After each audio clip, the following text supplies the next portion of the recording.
So I'm getting wheeled into this emergency room, and then as I settle down on a chair, the doctor is trying to observe me, and one of the nurses is taking the BP, the blood pressure. Another nurse is taking my blood out for some lab work, and they're doing their work, and I'm all confused. Talking to the doctor, I barely able to talk and be able to make sense of what's going on. But I'm getting this constant pain in my heart around the left shoulder and at the back and in the left arm. And from based on what I have read and all that, that seemed like heart attack. But I'm just too young for this. That's so all kinds of confusing thoughts and feelings are going in my body, and my heart is beating so fast. I feel like it's just going to pop out. And then I get wheeled into, after all this test and all that, I get wheeled into a special room, and they're putting all the monitors, and I see myself surrounded by all the heart monitor, the oxygen, and the BP monitor, the heartbeat, and there is this constant buzz going on. And after a little bit, the things settle down. After half an hour or 1 hour, I guess the painkiller has started to work, and I'm getting a couple of minutes to myself. There's nobody in the room. The nurse just walks out, and I'm waiting for the results, the diagnostic, whether it's really a heart attack, whether I'm going to die or survive or whatnot. And as I'm sitting there, I feel like this is going to be one of the most important moments in my life.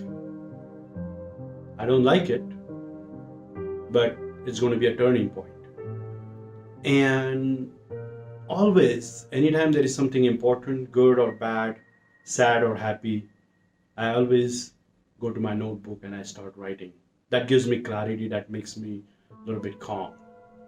And I find this doctor's notepad there, and I go to the last page. There's some empty space, and I start writing. So I started writing on this piece of paper. The first thing I wrote is, death is the greatest teacher. See, the experience of getting close to death or fear of death can teach us a lot.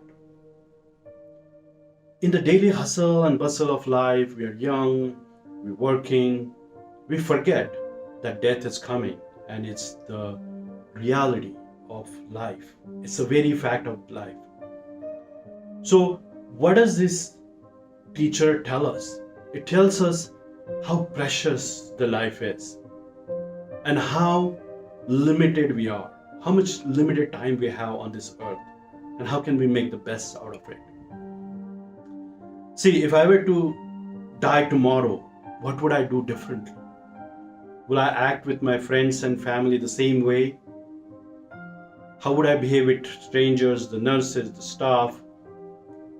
The second thing is, if a doctor tells you that you have a cancer and you'll die probably in 5 years, how would you do things differently? Would you be working on the same job? Would you go after your passion, your purpose? Would you finally see the value of time and how limited time you have?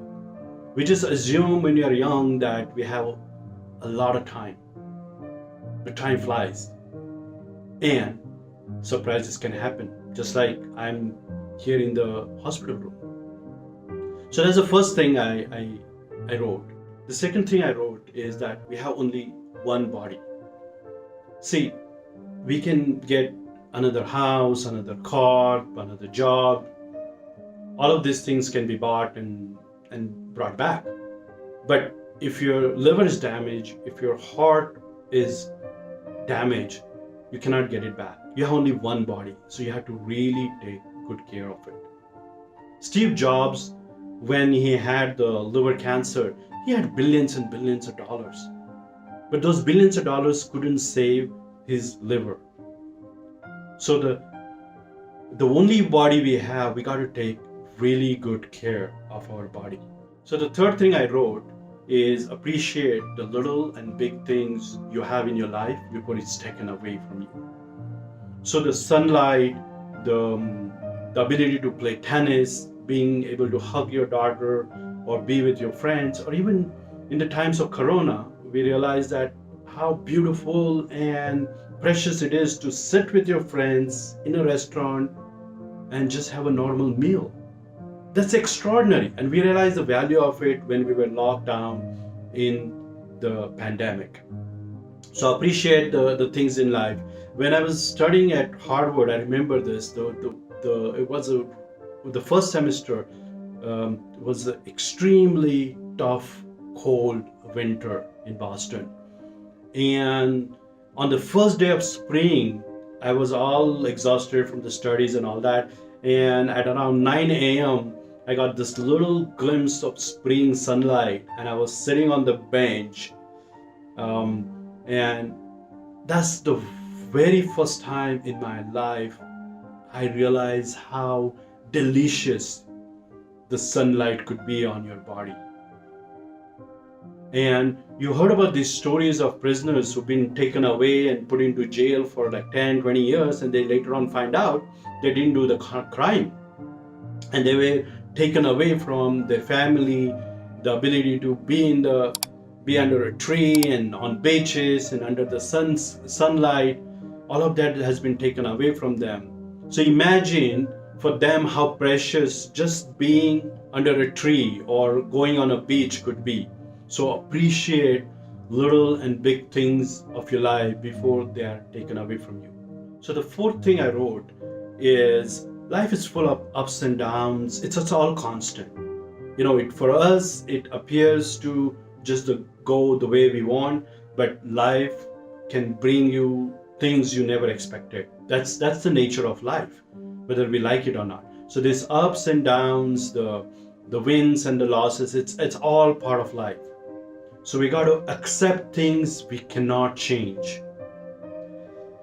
Many years ago, I was traveling in Peru, and there's this little tiny village called Mancora. It's a surfing town.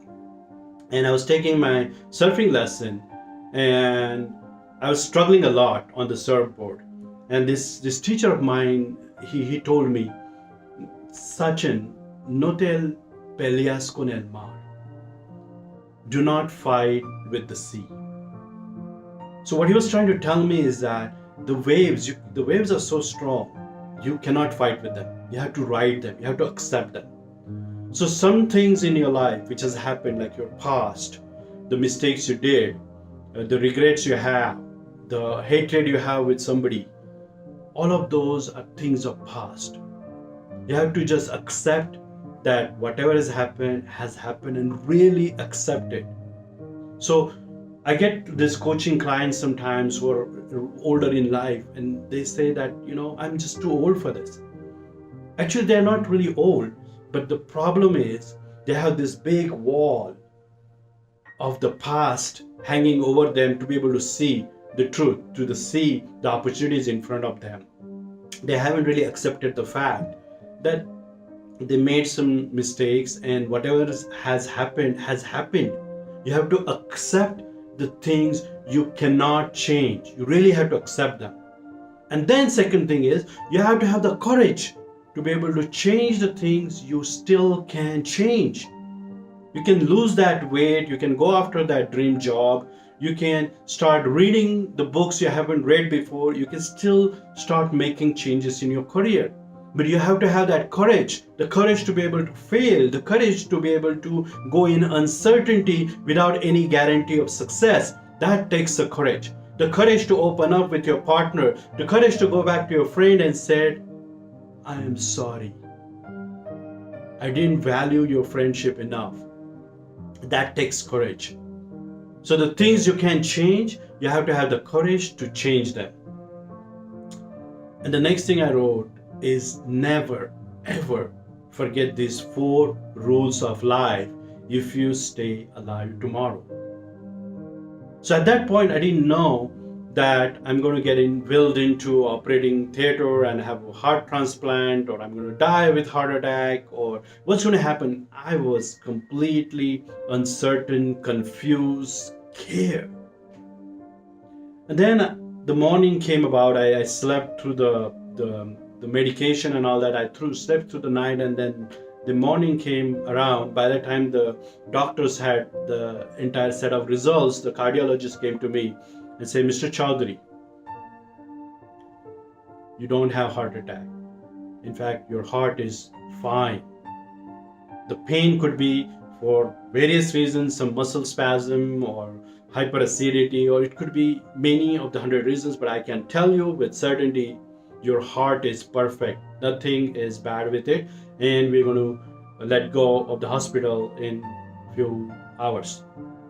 So as I was walking out of the hospital with my family, I looked at on my left side. There was this little gym where they take this stress test for the cardiac health. So I saw these treadmills and one elliptical, and something clicked in my mind that 3 days ago in the gym, I had tried this new elliptical, new kind of machine, and it was doing some weird movements around my shoulders and my chest.